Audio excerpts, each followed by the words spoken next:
It's an honor and pleasure for me to invite on stage Professor Gregg Semenza. Professor, you are here, okay?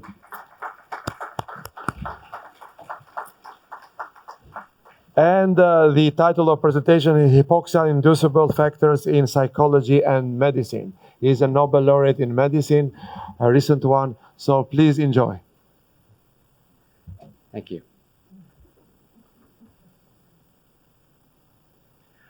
So I thought I would start this meeting on sustainability at the beginning with a very short history of life on Earth. And for biologists anyway, things became interesting about 2.5 billion years ago with the evolution of organisms that were capable of capturing solar energy in the carbon bonds of carbohydrate molecules through the process of photosynthesis. And as a side product of this reaction, oxygen was generated. And these oxygen levels rose over time.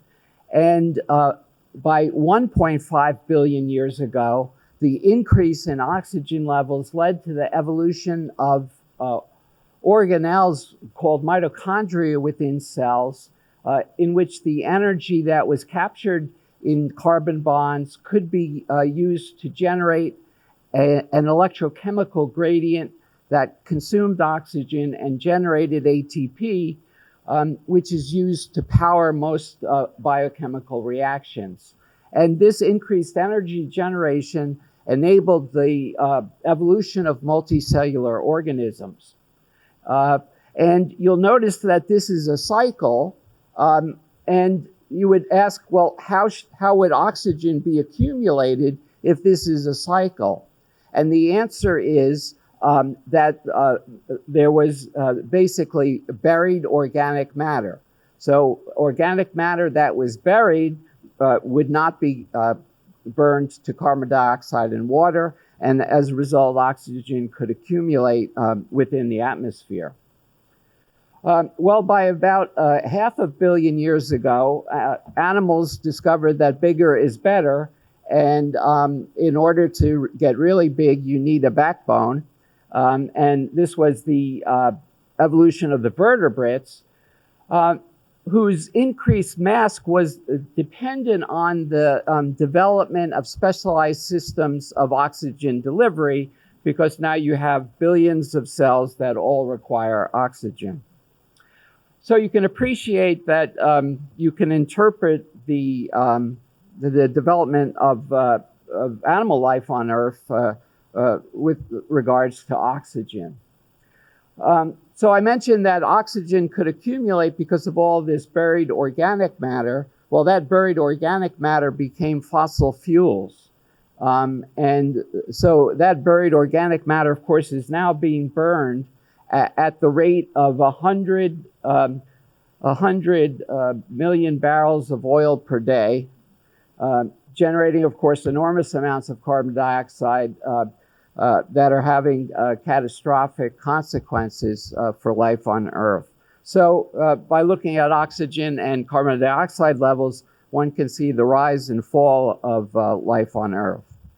So for the rest of the talk, I'll be focused on oxygen, because maybe that's a little happier story, and on the hypoxia-inducible factors, which we discovered, which are proteins present in every cell of your body that enable that all of the 50 trillion cells that make up your body receive adequate oxygen at every moment of every day for your entire life.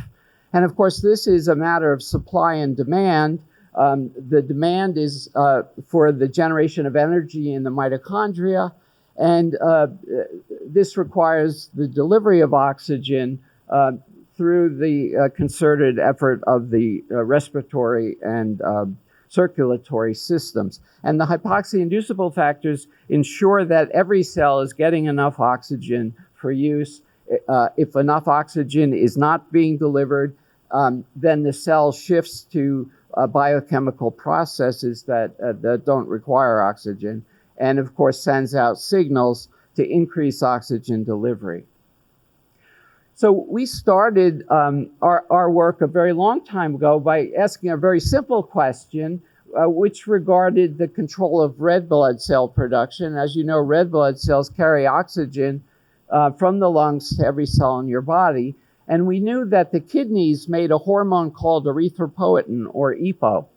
And this hormone is secreted into the bloodstream and then binds to red blood cell progenitors in the bone marrow and stimulates their survival and proliferation and differentiation. So, for example, if you go to high altitude, your body will sense that it's not receiving enough oxygen. It will increase EPO production, and this will lead to increased red blood cell production and oxygen delivery. So it's a beautiful homeostatic system that maintains oxygen delivery to all the cells of the body. And we were interested in trying to understand what controlled EPO production, because we knew that somehow the cells were able to sense oxygen availability and to increase EPO production if there was not adequate oxygen delivery. And we first identified a control sequence in the just downstream of the EPO gene that's known as the hypoxia response element, or the DNA sequence that allows the EPO gene to be turned on if oxygen levels are low. And then we identified a protein that bound to that sequence in hypoxic cells, and we called this protein Hypoxia-Inducible factor 1, or HIF-1. And we purified the protein and found it contained two subunits that we called HIF-1 alpha and HIF-1 beta, because I guess I knew I was going to be coming to Greece someday. So these two proteins dimerize and they bind to the DNA sequence in hypoxic cells. Early on, we made antibodies against the two proteins, and we could measure the levels of the proteins in cells, and we subjected cells to different oxygen levels and measured the levels of the HIF-1 alpha and HIF-1 beta proteins. And you can see that the HIF-1 alpha levels rise dramatically as oxygen levels go down. So the cell makes more of this protein in response to low oxygen. And the way it does this is very neat. So there's an enzyme or a series of enzymes called prolyl hydroxylase domain proteins, or PHDs. And these enzymes insert an atom of oxygen into the protein. And when an oxygen atom is inserted into the protein, this is a signal for another protein called VHL to bind and to trigger the destruction of the HIF-1 alpha protein. So in the presence of oxygen, the protein is made and destroyed. Under low oxygen conditions, this insertion of an oxygen atom doesn't occur. The VHL protein cannot bind, and the HIF-1 alpha rapidly accumulates within hypoxic cells. So you can see that this oxygen-dependent modification provides a mechanism to sense and to respond to changes in oxygen availability. And this system operates in every cell of pretty much every metazoan species. Well, we started out by studying the EPO gene, but we now know of over 9,000 different RNAs that are expressed in this same way in response to hypoxia. And different cells express different proteins.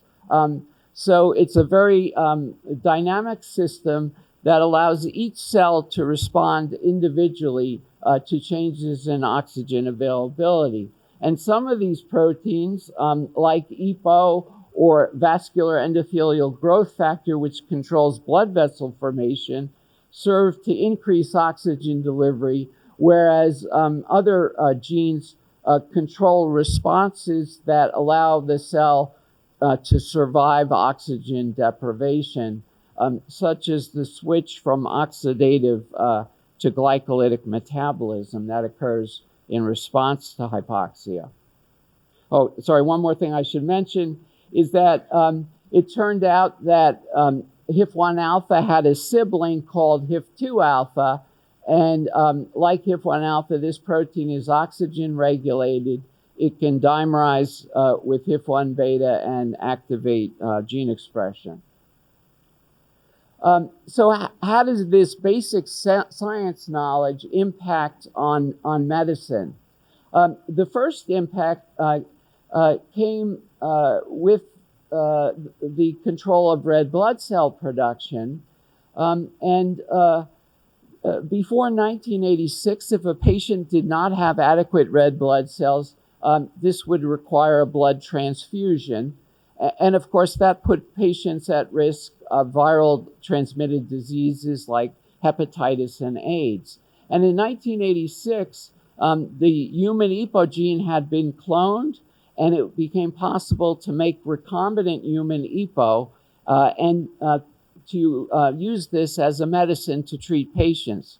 So the EPO protein could be injected into a patient.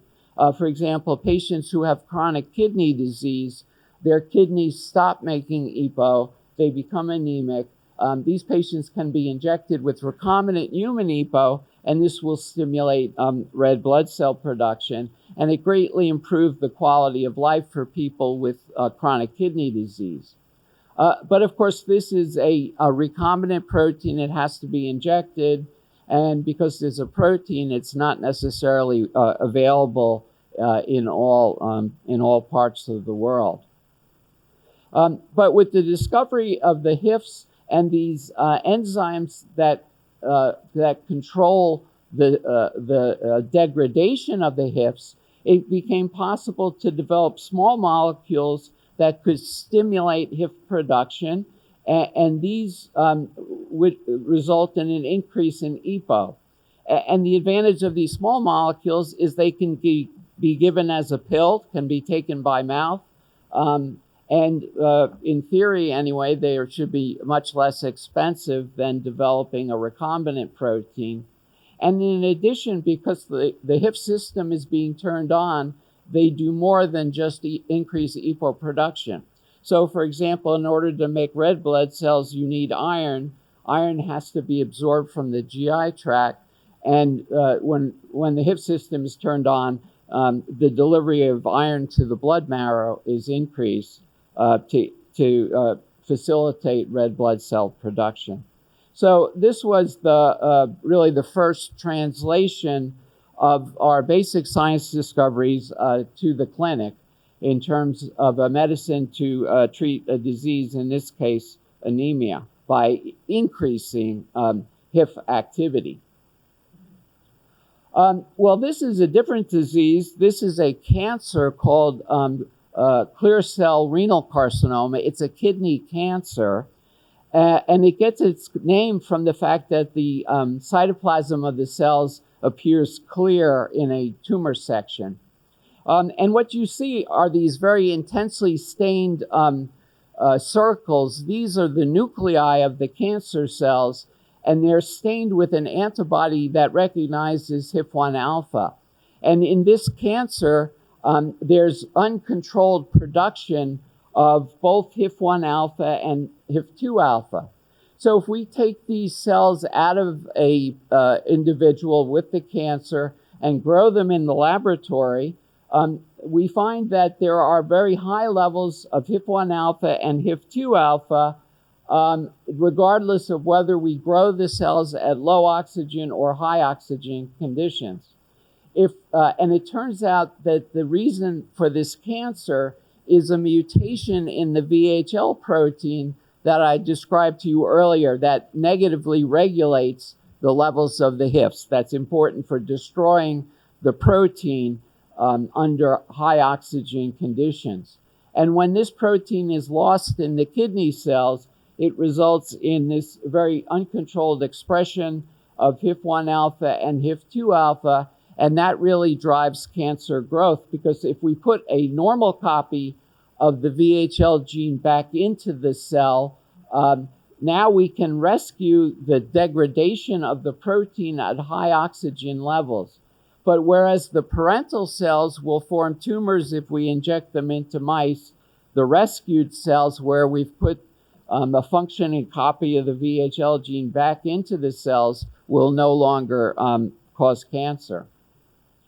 And it turned out that HIF-2 plays a particularly important role in this cancer, and a small molecule was developed that can insert into HIF-2 alpha and interfere with the interaction between HIF-2 alpha and the HIF-1 beta subunit. So this is an inhibitor of HIF-2, and when this was given to patients with renal cell carcinoma, you can see that this is a waterfall plot that looks at the change in the size of the tumor. So anything below 0 is a reduction in tumor size.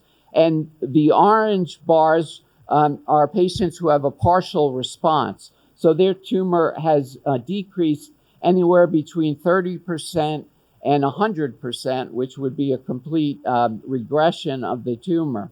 And then the black bars are patients who have stable disease. And you can see that the orange and black bars account for 80% of the patients who were treated with this drug. And these were patients who had failed all available therapies. So this was quite a remarkable response. And the drug was approved by the US Food and Drug Administration for treatment of patients with this renal cancer in 2021. So here now we have a drug that blocks the HIFs that's useful for cancer therapy. Whereas in VHL-driven cancers, it's a genetic change. In most common cancers, it's the development of low oxygen within the tumor that drives the expression of the HIFs. And this shows a typical section of a very aggressive human tumor.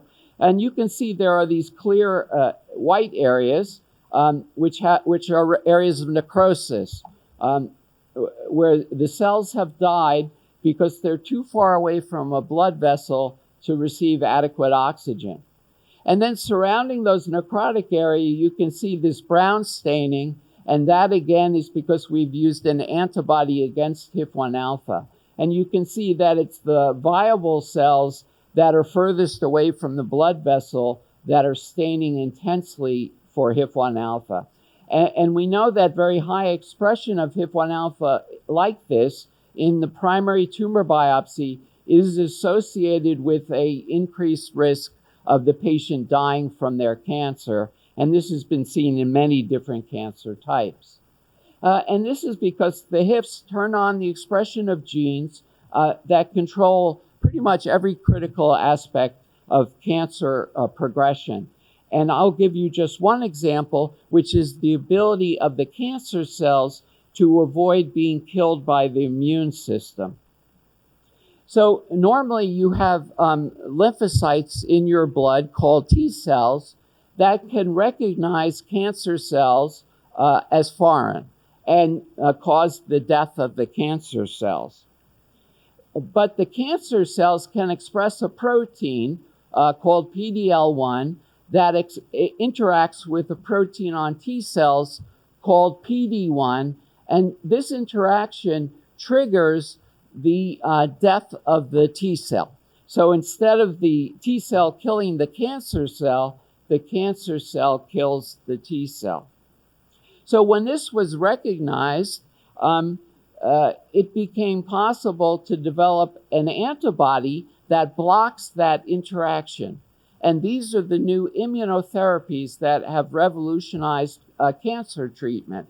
One of these is an antibody called anti-PD-1. It binds to PD-1 and prevents the interaction with PD-L1. So now the T cell can again kill the cancer cell.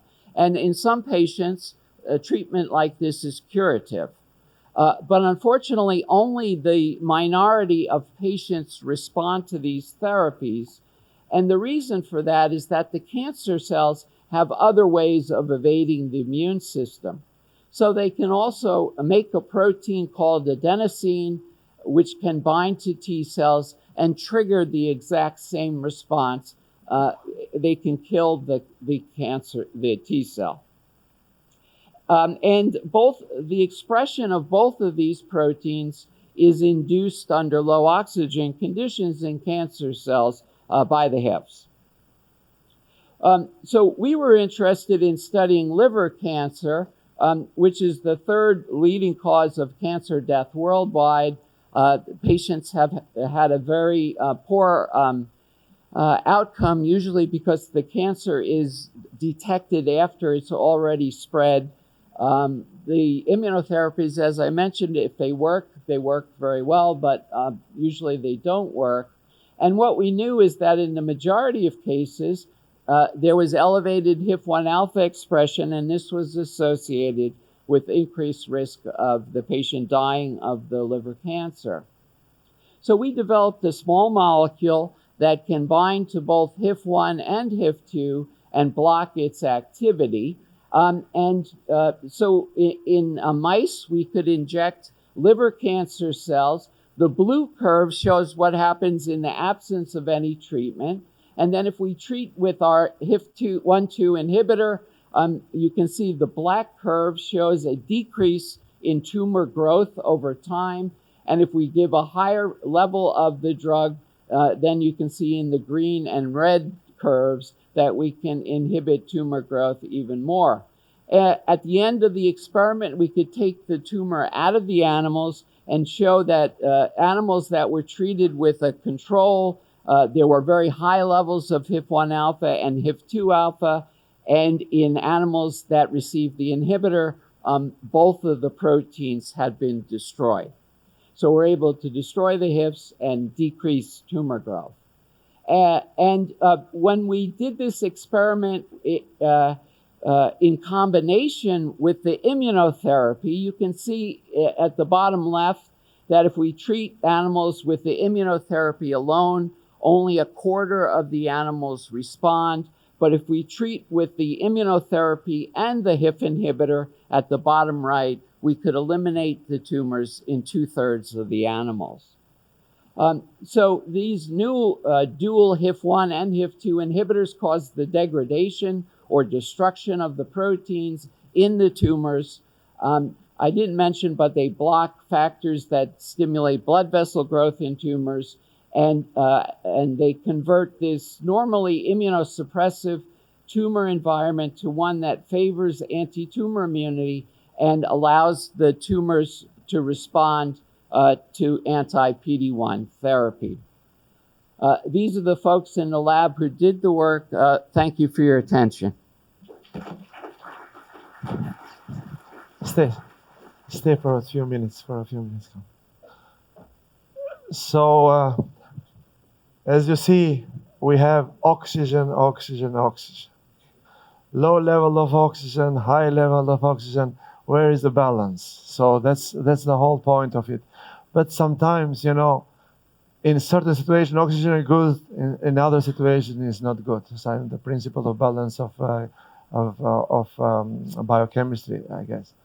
So, even you mentioned carbon then. Carbon is the bad guy today, but in what level? In the macro level, but it's in graphene is the most useful elements in this world.